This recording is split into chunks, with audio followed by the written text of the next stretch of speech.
friends, I'm here with you to share our story for the day. I did not plan on doing this live, but as the best laid plans go, I totally messed up the technology. It didn't work today. So here I am, and honestly this is even better because this is really indicative of how things can go. During the holidays we have this idea of how our day will go, our schedules we've got to keep up, how things will be, and sometimes it just doesn't go that way.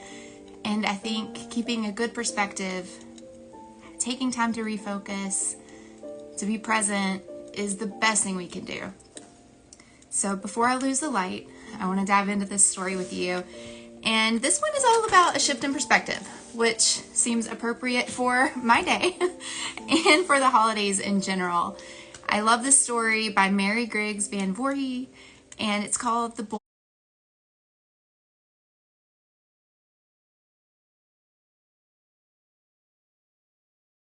It was an ideal Christmas day. The sun shone brightly, but the air was crisp and cold, and snow and ice lay sparkling everywhere. A light wind, the night before, had swept the blue, ice-bound river clean of scattering snow.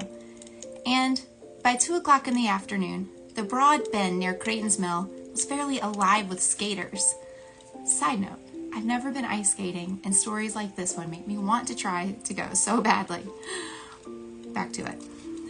The girls in gay caps and scarves, the boys in sweaters and mackinaws of every conceivable hue, with here and there a plump, matronly figure in a plush coat, or a tiny fellow in scarlet, made a picture of life and brilliancy worthy of an artist's finest skill.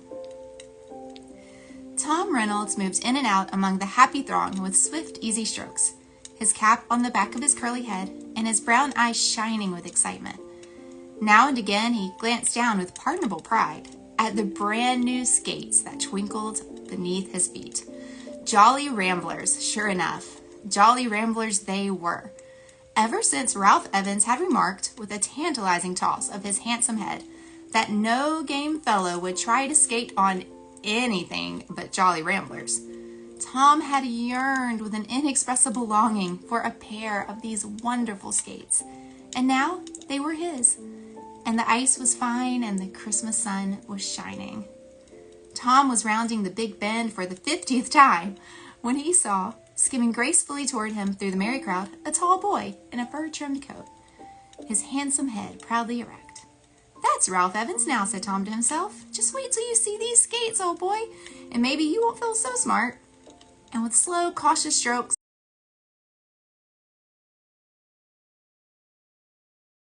girl skates. "Hello," said Ralph good-naturedly, seizing Tom's arm and swinging around. Then, taking in the situation with a careless glance, he added, "Get a new pair of skates for Christmas?" "Jolly Ramblers," said Tom impressively. "The best Jolly Ramblers on the market." Ralph was a full half-head the taller, but as Tom delivered himself of this speech with his head held high, he felt every inch as tall as the boy before him. If Ralph was deeply impressed, he failed to show it, as he answered carelessly, "Huh, that's so. Pretty good little skates they are, the Jolly Ramblers." "You said no game fellow would use any other make," said Tom hotly. "Oh, but that was nearly a year ago," said Ralph. "I got a new pair of skates for Christmas too," he added, as if it had just occurred to him. "Clubhouse skates, something new in the market, just this season. Just look at the curve of that skate, will you?" he added, lifting a foot for inspection. "And that clamp that you couldn't shake off if you had to. They're guaranteed for a year too. And if anything goes out, you get a new pair for nothing. $3.50 they cost at Mr. Harrison's hardware store. I gave my Jolly Ramblers to a kid about your size. A mighty good little skate they are." And with a long, graceful stroke, Ralph Evans skated away. And it seemed to Tom Reynolds that all his Christmas joy went skimming away behind him. The sun still shone, the ice still gleamed, the skaters laughed and sang, but Tom moved slowly on with listless, heavy strokes. The Jolly Ramblers still twinkled beneath his feet, but he looked down at them no more. What was the use of Jolly Ramblers when Ralph Evans had a pair of clubhouse skates that cost $1 more, had a graceful curve, and a faultless clamp, and were guaranteed for a year? It was only 4 o'clock when Tom slipped his new skates carelessly over his shoulder and started up the bank for home. He He was slouching down the main street, head down, hands thrust deep into his pockets when, on turning a corner, he ran plump into a full moon.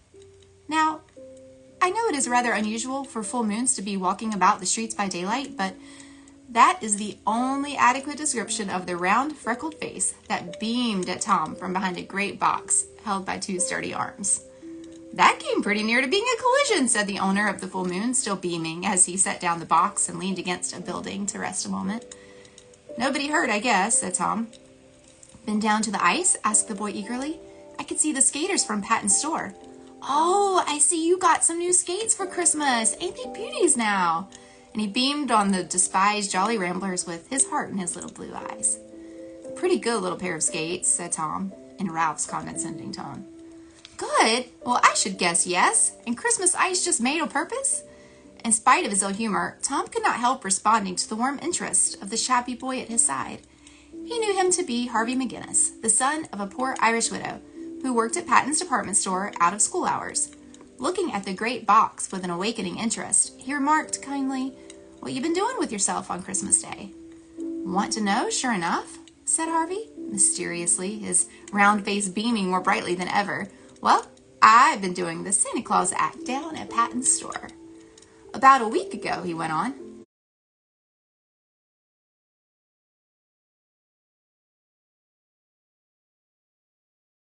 broken dolls in them. Beauties they were, I tell you. The Lady Jane in blue silk dress, the Lady Clarabelle in pink, and the Lady Matilda in shimmering white. Nothing wrong with them either, only broken rubbers that put their joints out of whack and set their heads rolling this way and that. They could be fixed in no time, I says to myself. And what a prize they'd be for the kids, to be sure. For Mom and me had racked our brains considerable how we'd scrape together the money for Christmas things for the girls. So I went to the boss, and I asked him right out what he'd charge me for the three ladies, just as they was. And he says,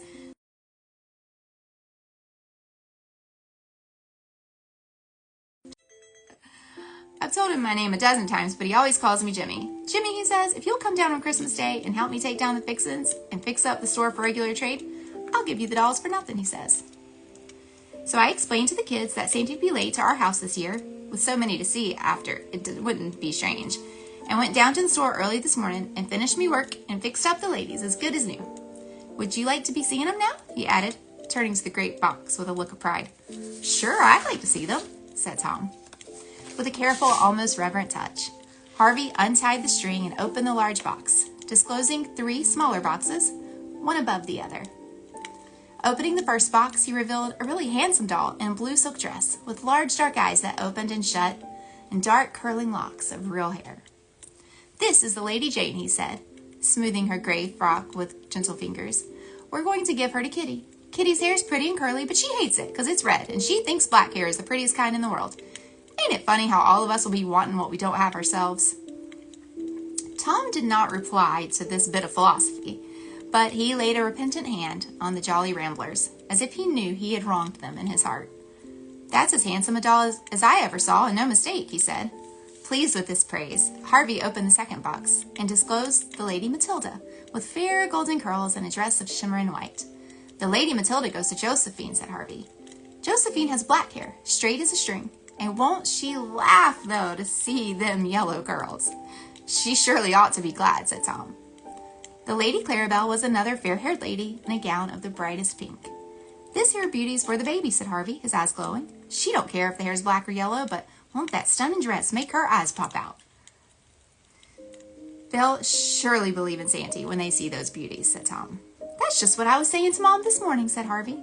"Kitty's had some doubts. She's almost 9. But when she sees these fine ladies, she'll be dead sure Mom and I didn't buy 'em. If I had a Santa Claus suit, I'd dress up and hand 'em out myself." Tom's face lighted with a bright idea. "My brother Bob's got a Santa Claus suit that he used in a show last Christmas," he said. "Say, let me dress up and play Santa for you. The girls would never guess who I was." "Wouldn't they stare, though?" said Harvey delightedly. "But do you think you'd want to take time?" he asked apologetically. "And you with a new pair of skates and the ice like this?" "Of course, I want to if you'll let me," said Tom. "I'll skate down the river. Meet you anywhere you say." "Out in our backyard then at 7 o'clock, said Harvey. "All right, I'll be there." And with a head up and skates clinking, Tom hurried away. It was a flushed, excited boy who burst into the Reynolds' quiet sitting room a few minutes later, with his skates still hanging on his shoulder and his cap in his hand. "Say, Mother," he cried, "can I have Bob's Santa Claus suit this evening, please? I'm going to play Santa Claus for Harvey McGinnis." "Play Santa Claus for Harvey McGinnis? What do you mean, child?" "You know Mrs. McGinnis, Mother, that poor woman who lives in the little house by the river. Her husband got killed on the railroad last winter, you know. Well, Harvey, her boy, has fixed up some grand-looking dolls for his sisters, and he wants me to come out and play Santa tonight." And Tom launched out into a long story about Harvey and his good fortune. "He must be a splendid boy," said Mrs. Reynolds heartily, "and I am sure I'll be glad to have you go." "And another thing, Mother," said Tom, hesitating a little. "Do you think Grandma would care if I spent part of that $5 she gave me for a pair of skates for Harvey? He hasn't any skates at all, and I know he'd just love to have some." "It's generous of you to think of it," said his mother, much pleased, "and you would still have 2.5 for the little trip down to Grandma's." "But I'd like to get him some clubhouse skates," said Tom. "They're a new kind that cost $3.50. "But I thought you said the Jolly Ramblers were the best skates made." Mrs. Reynolds looked somewhat hurt as she glanced from Tom to the skates on his shoulder and back to Tom again. "Oh, they are, Mother. They're just dandies," said Tom, blushing with shame that he could have ever despised his mother's gift. "But these clubhouse skates are just the kind for Harvey. You see, Harvey's shoes are old and worn, and these clubhouse skates have clamps that you can't shake loose if you have to. And then if anything happens to them before the year's up, you get a new pair free, and Harvey, you know, wouldn't have money to be fixing skates." "Well, do as you like," said Mrs. Reynolds, pleased with Tom's eagerness, for such a spell of generosity was something new in her selfish younger son. "But remember, you will have to wait a while for your visit to Grandma." "All right, and thank you, Mother," said Tom. "You can buy the skates down at Harrison's, and I'm going to go over and ask Mr. Harrison if he won't open up the store and get a pair for me for a special time like this. I'm most sure he will." And away he flew. That evening at 7, as the moon was rising over the eastern hills, a short, portly Santa Claus stepped out of the dry reeds by the riverbank and walked with wonderfully nimble feet right into the McGinnis's little backyard. As he neared the small back porch, a dark figure rose to greet him, one hand held up in warning, the other holding at arm's length a bulky green sack full to the brim. "Here's your pack, Santy," he whispered gleefully. "They're all waiting in the front room yonder. I'll slip in the back way, whilst you go around and give a good thump at the front door, and Mama'll let you in." Trembling with eagerness, Tom tiptoed around the house, managing to slip an oblong package into the capacious depths of the big sack as he did so. Thump, thump! How his knock echoed in the frosty air. The door swung wide, and Mrs. McGinnis' gaunt figure stood before him. "Good evening, Santy. Come right in," she said. Tom had always thought what a homely woman Harvey's mother was when he happened to meet her at the grocery, with her thin red hair drawn severely back from her gaunt face and a black shawl over her head. But as he looked up into her big, kind face, so full of Christmas sunshine, he wondered he could have ever thought her anything but lovely. The room was small and bare, but wonderfully gay, with pine and bits of red and green crepe paper saved from the fixings of the store. And on a large bed in the corner sat the 3 little girls, Kitty with her bright curls bobbing, Josephine with her black braids sticking straight out, and the baby with tiny blue eyes that twinkled and shone like Harvey's.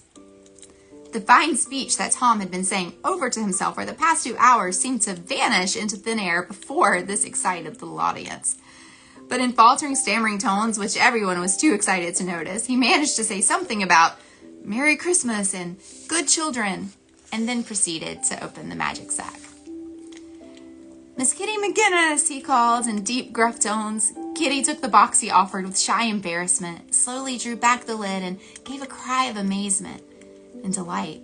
"A doll! Oh, the loveliest doll that ever was!" she cried. Then turning to her brother, she whispered, as softly as excitement would permit, "Oh, Harvey, I'm afraid you paid too much."